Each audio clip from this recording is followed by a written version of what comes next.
자, 수업 시작하도록 할까요? 네, 여러분 반갑습니다. 캠브리지 동아시아사 시간이 돌아왔습니다. 자, 우리 이번 시간에 무엇에 대해서 이야기할 거냐면요, 유통의 활성화에 대해서 이야기를 해볼 겁니다. 우리가 지난 시간까지 배웠던 내용이 신항로 개척 이후에 유럽 상인들이 동아시아에 진출하게 됨에 따라 어떠한 경제 교류가 이루어졌으며 그에 따른 문물의 교류는 어떻게 이루어졌는지에 대해서 그 사례들을 중심으로 살펴보았어요. 그죠? 이번 시간에는 그 이후에 은의 흐름을 통해서 동아시아 지역의 경제가 어떻게 흘러가고 있었는가에 대해서 같이 한번 이야기를 해보도록 하겠습니다. 자, 선생님이 지난 시간들 동안 계속해서 은의 흐름이 어떻게 가는지를 잘 살펴보자 라고 이야기를 했어요. 왜냐하면 당시의 은의 경우에는 전 세계적으로 공통적인 화폐로 사용되고 있었어요. 특히 무역에서 은이 화폐로 많이들 사용되고 있었기 때문에 은이 흘러가는 모습을 보면은 당시 세계 경제가 어떻게 흘러가고 있었는가를 파악할 수 있습니다. 따라서 우리는 이 시기의 경제를 파악함에 있어서 은의 흐름을 파악하는 것이 중요하다라고 볼 수가 있겠습니다. 자, 일단은 이번 시간에 배울 가장 핵심적인 내용은 무엇이냐면요, 명나라 그리고 청나라 때에는 은본위 경제 체제가 확립되었다라는 것이에요. 자, 은본위 경제 체제라 무엇이냐? 은을 화폐의 기본 단위로 사용하는 경제 체제를 일컬어 은본위 경제 체제라고 이야기를 합니다. 다시 말해서 사람들이 물건을 사고 팔 때 금이나 구리 같은 것도 쓰기도 하지만 기본적인 화폐 단위는 무엇이었다?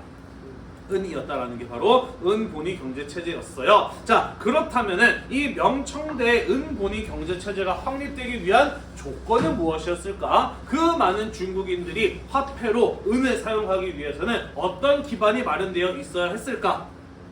중국 내에 은이 많아야 됐겠죠, 그죠? 자, 그렇다면 어떻게 해서 중국에 은이 많았으며 중국에서는 은을 화폐의 기본 단위로 사용하게 되었는지 같이 한번 살펴보도록 합시다. 자, 좀 볼게요. 자, 원나라 말기로 가게 되면서 교초의 가치가 급락하게 됩니다. 교초 1학기 때 배웠는데 배운 기억 나나요? 원나라 때 동서교역이 활발해지게 되면서 먼 길을 이동하는 상인들에게는 무거운 것들은 거래가 불편했어요. 그죠? 그러다 보니까 가볍고 작은 종이돈, 지폐가 만들어지게 되었으니 그게 바로 교초였다라고 이야기를 했습니다. 배운 기억 나시죠? 네. 자, 이 교초가 종이 쪼가리에 종이 쪼가리에 불과했음에도 전 세계적으로 화폐로 사용될 수 있었던 까닭은 이 몽골 제국의 영향력이 미치는 모든 영역에서 이 교초를 무엇과 교환할 수 있었기 때문이었다라고 이야기를 했나요? 금, 은과 교환할 수 있었기 때문에 종이였지만 화폐로서의 가치를 가질 수 있었다라고 이야기를 했습니다. 배운 기억 나시나요?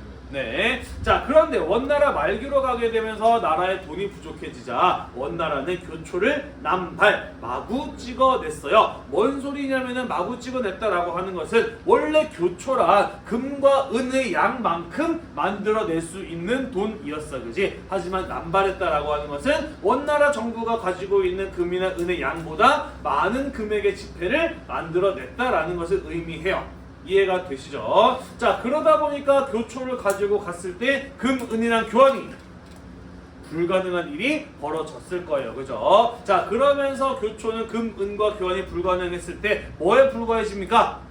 종이 쪼가리에 불과해지게 돼요. 그죠? 화폐로서의 기능을 잃게 되는 것이죠. 자, 그러면서 교초가 종이 쪼가리가 되면서 원나라 말기에 엄청난 경제적 혼란이 찾아오게 되었고 그것이 원나라 멸망의 한 원인이 되었다라고 우리는 이미 다 배웠습니다. 기억이 나시죠? 자, 그러다 보니까 중국 사람들은 종이 돈 믿을까 안 믿을까? 못 믿겠어요. 그죠? 이거 가지고 있다가 또 종이 쪼가리 돼버리면 어떻게? 라고 이 지폐를 불신하게 되었다라는 것이죠. 그래서 사용이 편리했던 지폐 명나라 때도 다시 한번 만들어 봅니다. 사람들한테 쓰라고 자꾸 유통을 해요. 하지만 사람들은 지폐를 믿지 않고 실질적인 가치를 갖는 무엇으로 물건을 사고 팔기를 선호하였다? 은으로 물건을 사고 팔기를 선호하면서 점차 은의 사용이 확대되었다라는 것이에요. 여기까지 이해가 되시죠? 네. 이후에 은 사용량은 더욱더 증가하게 됩니다. 왜냐면 강남을 중심으로 상공업이 발달했기 때문이에요. 강남을 중심으로 왜 상공업이 더 발달을 했느냐? 머리가 날려서 선풍기 좀 끌게요. 왜 강남을 중심으로 상공업이 발달했느냐? 뭐 여러 가지 요인이 있습니다만은 우리가 이미 배운 요인만 먼저 이야기해 보자면은요. 신항로 개척 이후에 많은 유럽 사람들이 동아시아에 와서 교역을 하게 되었습니다. 그들이 특히 뭐 많이 사갔냐면은 비단, 도자기 같은 것들 많이 사갔는데 이 강남 지역의 경우에는 비단과 도자기를 생산해내는 중국의 경제 중심지이기도 하였어요. 그래서 많은 유럽인들이 비단, 도자기 많이 사가니까 강남 지역이 장사가 잘 되겠죠. 그죠? 그러면서 비단과 도자기를 생산해내는 사람이나 그것을 파는 사람 모두 큰 돈을 벌게 됩니다. 그러면서 상공업이 발달하게 되어 여기서 강남 지역의 상인과 수공업자들이 물건을 사고 팔 때 뭘 썼어요? 물건을 사고 팔 때 뭘로 사고 팔았어? 은으로 사고 팔았어. 그지? 강남 지역을 중심으로 상품화폐 경제가 발달하게 됨에 따라 물건을 사고 팔 때 쓰는 은의 사용량도 나날이 증가하게 되었다라는 것이에요. 이해가 되시죠? 자, 우리가 그래서 지금까지 이야기한 게 중국의 명청대를 거치면서 돈을 주고 물건을 사고 파는 상품화폐 경제가 발달하였다. 그러면서 은을 사용하는 경제가 나날이 발전하였다, 진전하였다라는 부분까지 설명을 한 겁니다. 이해가 되시죠? 네, 그래서 이러한 변화로 인해서 명청대에는 조세의 은납화가 이루어지게 됩니다. 조세의 은납화란 무엇이냐? 세금을 뭘로 내게 되었다? 은으로 내게 되었다라는 것이에요. 자, 왜 이런 변화가 일어나게 되느냐? 우리 이미 배웠어요. 바로 1조 편법의 시행이었죠. 배운 기억나시나요? 네. 명나라는 북로 남해의 침략으로 인해서 국력이 나날이 쇠퇴해가고 있었습니다. 명나라의 정치 부패 문제도 심각했죠. 그래서 장거정이라는 인물이 나서서 명나라를 바로잡기 위해서 고성법이라고 하는 관료들의 업적을 엄격하게 평가해서 인사에 반영하는 개혁 정책이라든지 일조편법이라고 하는 세금 제도의 개혁을 시행하였다라고 이야기를 했었어요. 배운 기억나시죠?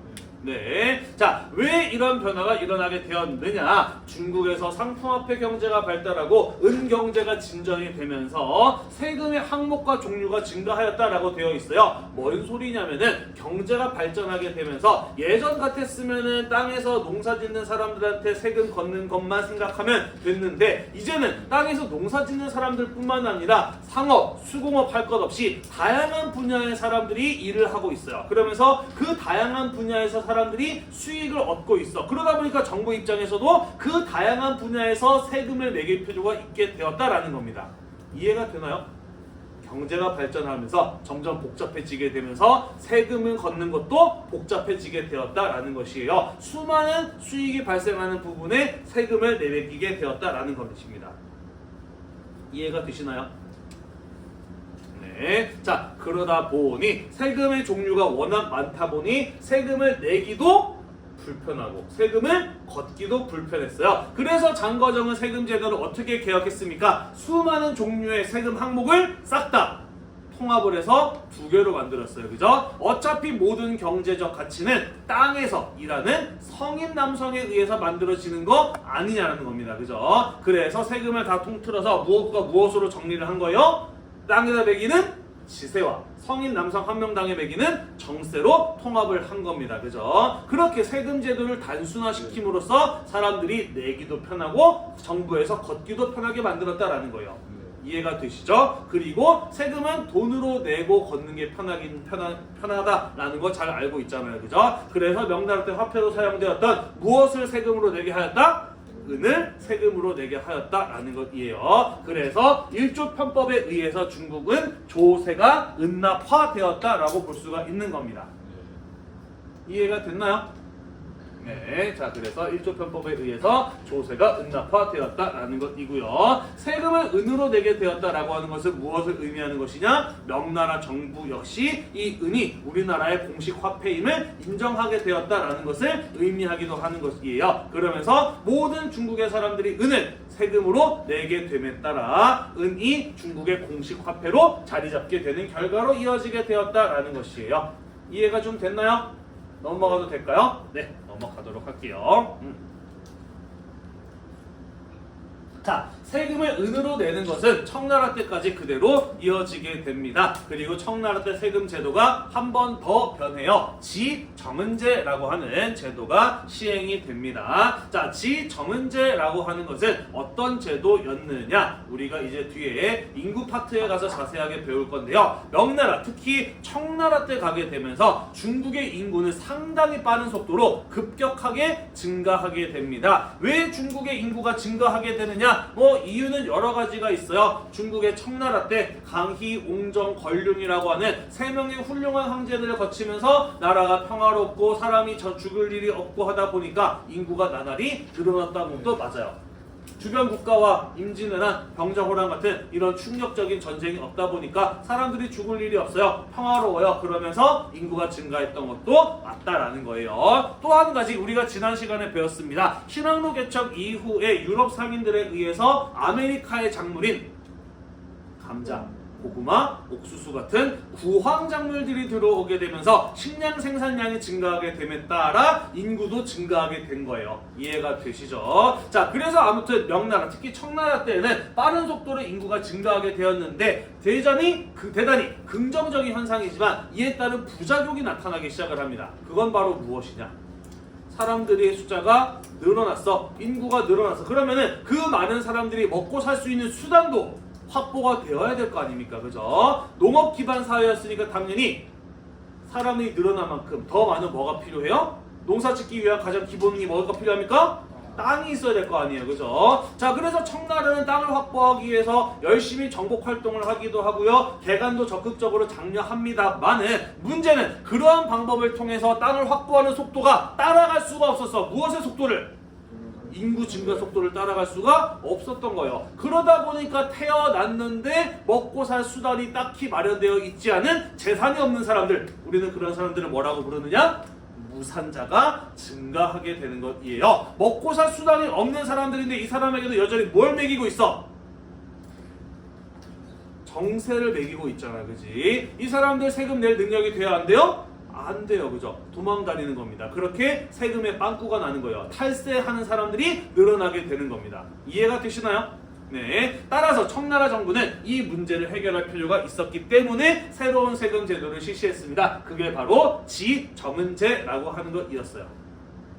자, 문제는 뭡니까? 지금 성인 남성들 가운데 세금을 낼 능력이 안 되는 사람들이 많다는 게 문제인 거잖아요. 그죠? 그래서 정세를 지세에 포함시켜서 지세만 걷는 겁니다. 보이시죠? 명나라 중기 이후에 세금 제도의 종류와 항목이 증가하자 1조 편법에 의해서 정세와 지세로 세금 제도를 통합했어요. 그런데 성인 남성들 가운데 세금을 낼 수 없는 사람들이 발생했어. 그래서 정세를 지세에 포함해서 지세만 걷도록 했고, 그것을 뭘로 내게 했기 때문에? 은으로 내게 했기 때문에 우리는 이 세금 제도의 개혁을 일컬어 뭐라고 부른다? 지정은제라고 부른다라는 거예요. 이해가 되시나요? 네. 자, 그러면서 어떠한 변화가 일어나게 되느냐? 여전히 세금을 은으로 내는 조세의 은납화가 청나라 때까지 이어졌다라는 것이고요. 인구가 증가하고 세금 수입이 증가합니다. 세금 수입은 왜 증가해요? 지금까지 세금 낼 능력이 안 돼서 도망 다녔던 사람들, 이제 도망 다닐 필요가 없어. 왜? 내가 내야 될 세금은 지세에 포함이 되니까요. 그죠? 다시 말해서 사람은 세금 안 내려고 도망 다닐 수 있지만 땅은 도망 다닐 수 있어요? 없어요? 없어요. 그죠? 지금까지 빵꾸가 났던 부분을 지세에다가 포함시켜 버림으로써 세금 제도의 빵꾸가 메워질 수 있어서 세금 수입이 늘어나게 되었다라는 거예요. 이해가 되시죠? 그리고 인구는 왜 늘어났느냐? 정세에 대한 부담이 없어서 사람들이 자식을 많이 낳았던 것도 없지 않아 있겠습니다만은 좀 더 정확하게 이야기하자면 정세에 대한 부담 때문에 태어났음에도 불구하고 정부에 신고나 등록이 되어 있지 않았던 사람들, 이제 정세에 대한 부담이 없어진 거예요. 그래서 나라에다가 등록을 하게 되는 거죠. 그래서 통계적으로 인구가 증가하게 되는 효과를 거두기도 하였다라고 볼 수가 있는 겁니다. 이해가 되시죠? 예. 네. 자, 그래서 명청대를 거치면서 나날이 중국의 은 사용량은 어떻게 되었다? 늘어나게 되었다라는 겁니다. 그리고 중국의 인구도 나날이 늘어나게 되면서 은을 필요로 하는 사람들의 절대적인 숫자가 어떻게 되었다? 늘어나게 되었다. 수요가 증가했다라는 거예요. 자, 여러분들 수요 공급 법칙이라고 하는 거 대충 알고 있죠, 그죠? 필요로 하는 사람이 많아지면 가격은 어떻게 되나요? 올라가게 되죠. 그죠? 은의 수요가 증가하게 됨에 따라 중국의 은의 가치와 은의 가격이 굉장히 높아지게 되었다라는 거예요. 이해가 되나요? 네, 넘어갈게요. 배고파.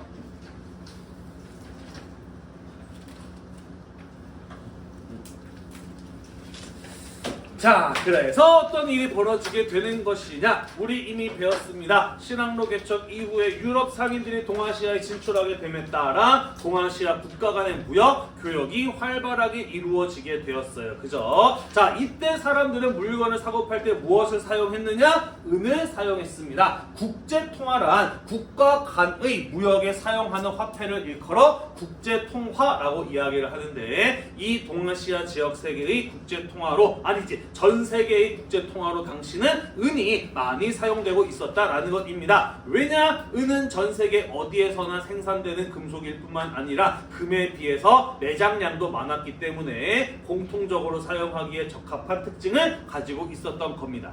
이해가 되시죠? 자, 그래서 동아시아 지역 세계, 나아가 전 세계에서 무역을 할 때는 은을 많이 쓰고 있었다라는 겁니다. 그런데 우리 방금 앞에서 배웠어요. 명청대를 거치면서 경제가 발전했고요. 세금을 은으로 내게 하는 조세의 은납화가 이루어졌습니다. 그죠? 게다가 인구까지 증가하게 되면서 중국 내에 은의 수요가 증가하게 됨에 따라 중국의 은의 가격, 은의 가치가 어떻게 되었다라고 했어요? 비싸졌다, 높아졌다라고 이야기를 했잖아요. 그죠? 중국의 은의 가격이 얼마나 비쌌느냐? 유럽에 비해서 2배 정도 비쌌다라고 해요. 옆에 선생님이 표를 하나 가지고 왔죠. 그죠? 중국에서 금과 은의 교환 비율을 보면은 당시에 1대6이었어. 은 6박스를 가지고 가면 금 1박스랑 교환할 수가 있었다라는 겁니다. 그런데 유럽에서는 금과 은의 교환 비율이 어떠했느냐? 1대12였어. 유럽에서는 은 12박스를 가지고 가야 금 1박스로 교환할 수 있었다라는 겁니다. 이해가 되나요? 이건 뭘 말하는 거예요? 유럽인들이 은 12박스를 유럽에서 쓰지 않고 중국으로 가져와서 교환하면 금 몇 박스랑? 2박스랑 교환할 수 있다는 소리예요. 그죠? 따라서 전 세계의 은을 가지고 있는 사람이라고 한다면 자신이 가지고 있는 은을 가장 비싸게 써먹을 수 있는 땅은 어디였던 거예요? 중국이었던 거예요. 그죠? 그래서 전 세계의 사람들이 중국으로 몰려들었던 겁니다. 그죠? 그리고 중국에서 살 수 있는 비단이나 도자기 같은 것들은 상당히 비싸게 팔릴 수 있었기 때문에, 많이 수출되고 있었기 때문에 은을 가진 사람들이 중국으로 와서 비단, 도자기 같은 것들을 살 때 은을 사용하게 됨에 따라 일본에서 생산된 은이나 아메리카 대륙에서 생산된 은, 전 세계의 은들이 결국에는 마지막에는 어디로 흘러 들어가게 되었다? 중국으로 흘러가게 되었다라는 것이에요. 이해가 되시나요? 그래서 우리가 지난 시간에 살펴본 바와 같이 여러 유럽 상인들의 활동의 결과가 공통적으로 은이 중국으로 유입되는 모습을 볼 수가 있었다라는 것이에요. 이해가 되나요? 자, 그래서 당시 사람들은 중국을 은의 무덤이라고 불렀어. 왜 중국을 은의 무덤이라고 불렀을까? 최종 도착지니까 은이 많이 있었으니까. 그렇죠. 결국 사람은 죽어서 어디로 들어가요? 무덤으로 가요. 은도 결국에는 마지막에 중국으로 간다라는 거죠. 또 하나, 무덤에 들어간 사람이 나오는 거 봤나요?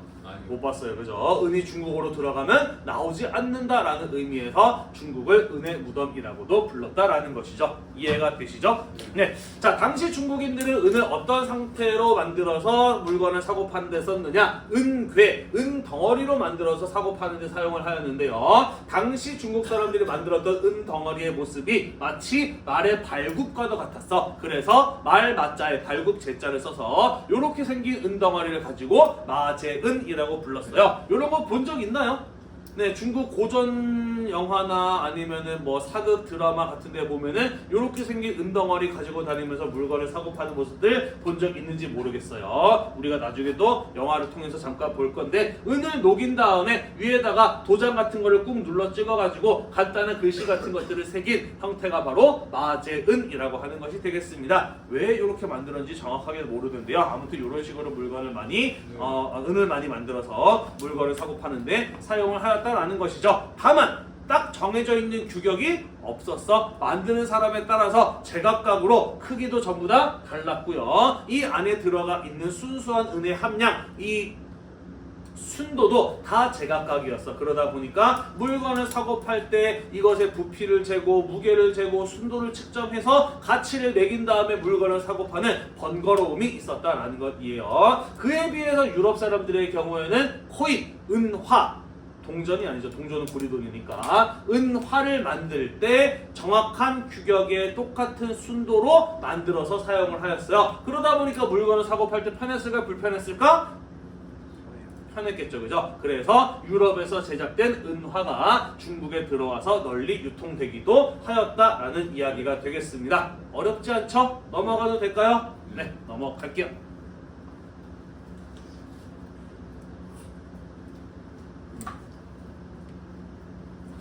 자, 두 번째로 이러한 은 유통 과정에서 조선의 역할은 어떤 것이 있었는지에 대해서 이야기를 해보도록 하겠습니다. 사실 조선에서는 은 별로 많이 사용하지 않았어요. 왜 은 별로 많이 쓰지 않았느냐? 은은 언제 가치가 있나요?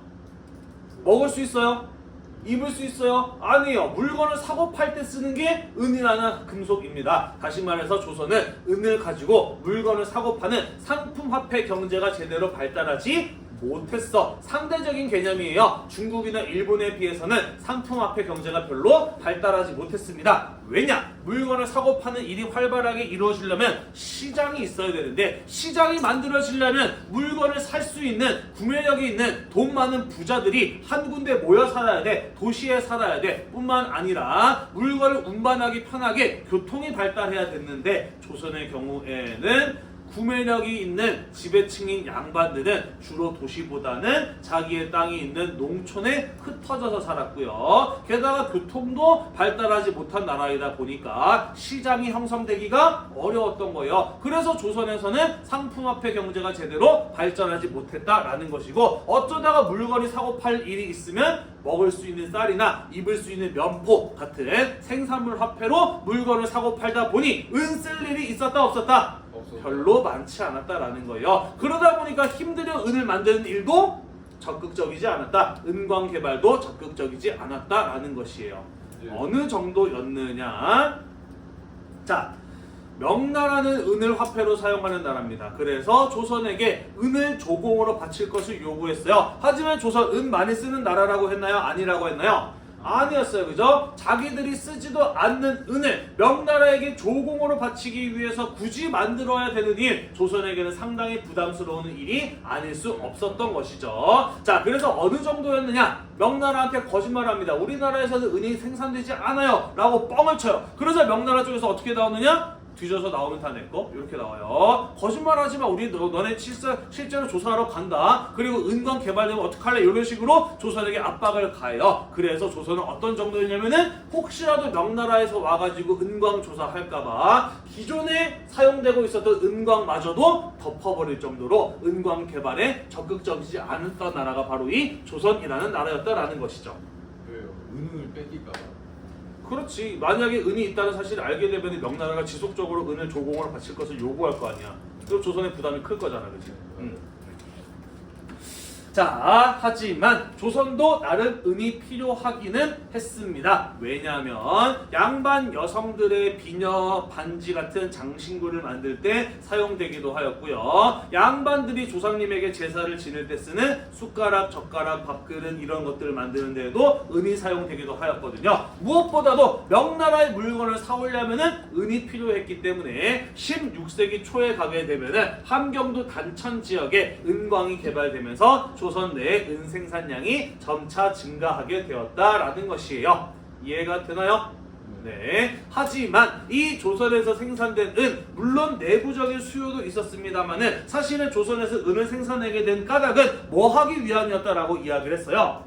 명예 물건을 사기 위함이었다라고 이야기를 했어, 그지? 그래서 이렇게 생산된 은들도 죄다 명나라 물건을 사는데 사용이 되다 보니까 조선 내의 은은 계속해서 부족했다라는 것이죠. 자, 그래서 이 부족한 은을 확보하기 위해서 어떻게 하느냐? 당시 동아시아에서 가장 은 생산이 많은 나라 어디였다라고 이야기를 했나요? 일본이었다고 했잖아, 그지? 그래서 일본과의 무역을 통해서 은을 수입해 오게 됩니다. 하지만 그 은 역시 마찬가지로 어디에 쓰여요? 명나라랑 무역하는 데 쓰여요. 쓰이게 돼요. 그러면서 계속해서 명나라로 은이 빠져나가는 것, 그게 당시 조선의 은 유통의 모습이었다라는 거예요. 이해가 되시죠?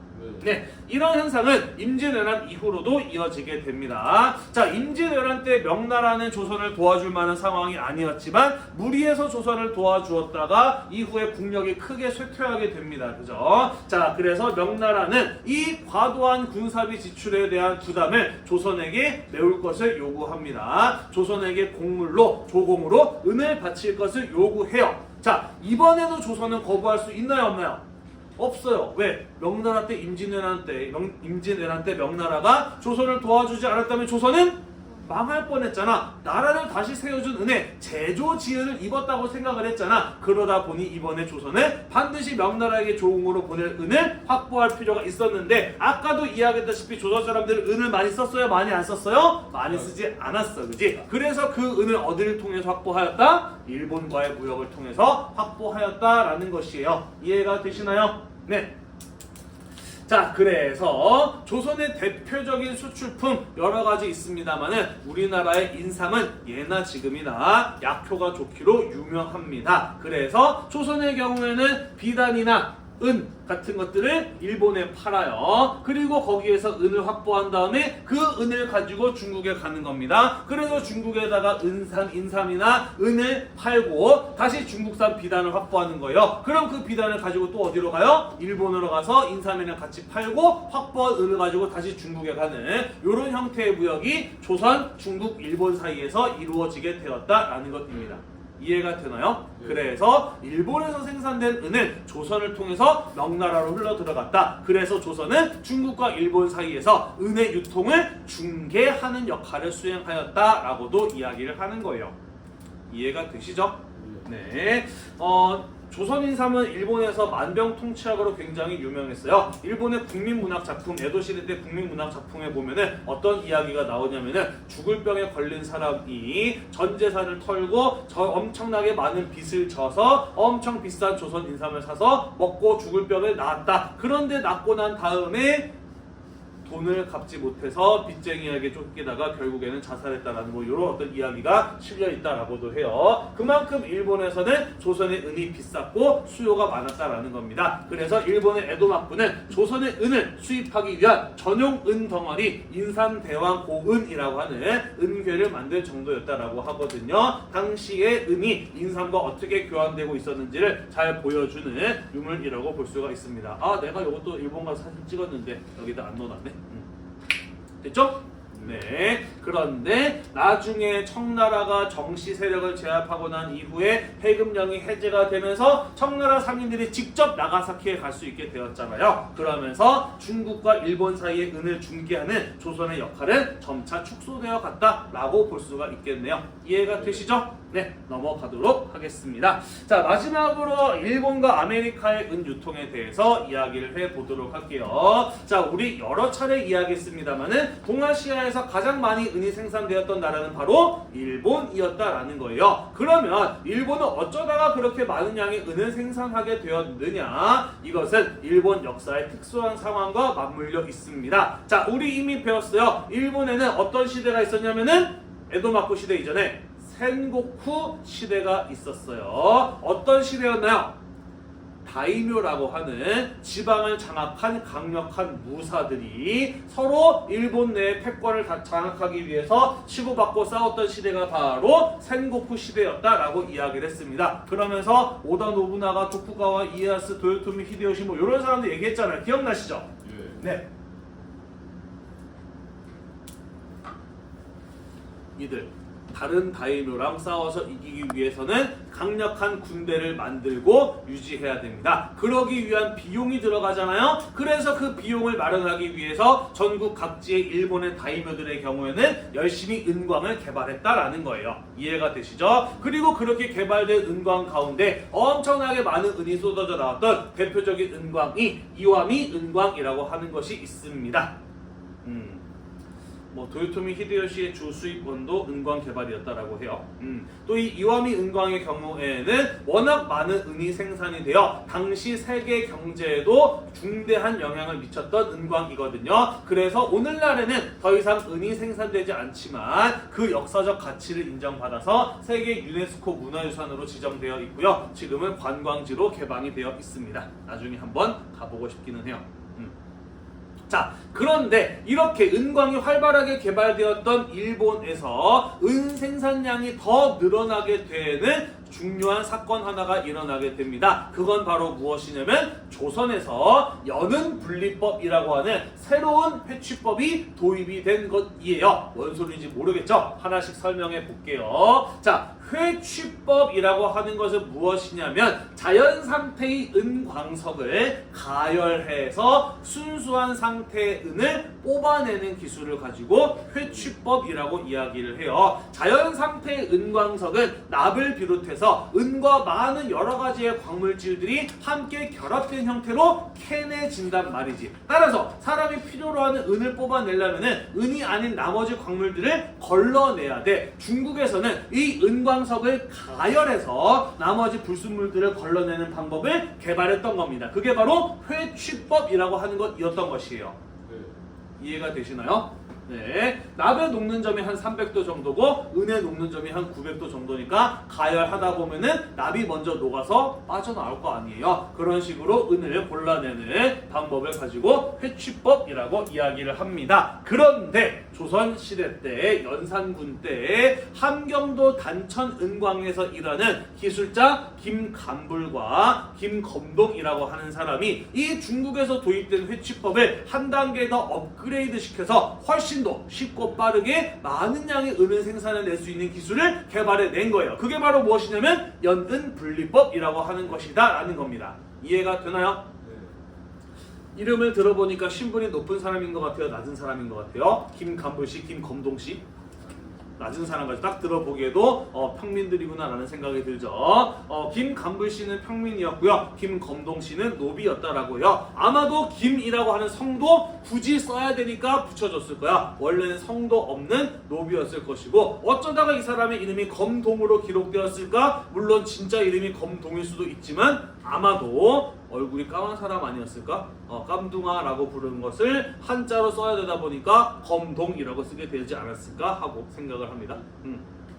자, 아무튼 이 사람들이 개발한 기술이 대단히 놀라운 기술이었던 거예요. 그래서 그 깡시골의 기술자들이 개발한 기술이 대단하다는 소문이 누구 귀에까지 들어가게 돼요? 연산군 임금의 귀에까지 들어가게 되어 부릅니다. 너는 와가지고 한번 직접 만들어봐. 얼마나 대단한 기술인지 보자 라고 합니다. 그리고 그거를 본 거예요. 어떤 식으로 은을 골라내느냐 교과서에 간단하게 소개가 되어 있어요. 은광석을 커다란 돌멩이 요석 위에 올려놓고 쇠망치로 부순 다음에 물에서 흔들어가지고 일단은 대충 걸러낼 수 있는 불순물들 걸러냅니다. 그 다음에 그것을 납이랑 망간 같은 것이랑 같이 넣어서 가열을 해서 납과 은의 합금인 상태를 만들어내요. 그걸 귀연이라고 하는데 그 귀연을 마지막에 숯 위에다 올려놓고 가열하는 겁니다. 그러면은 납과 은의 녹는 점의 차이에 의해서 마지막에는 순수한 상태의 은만 남기는 기술을 가지고 연은 분리법이라고 했다라고 하고요. 이것은 기존의 회취법에 비해서 생산 속도도 빠르고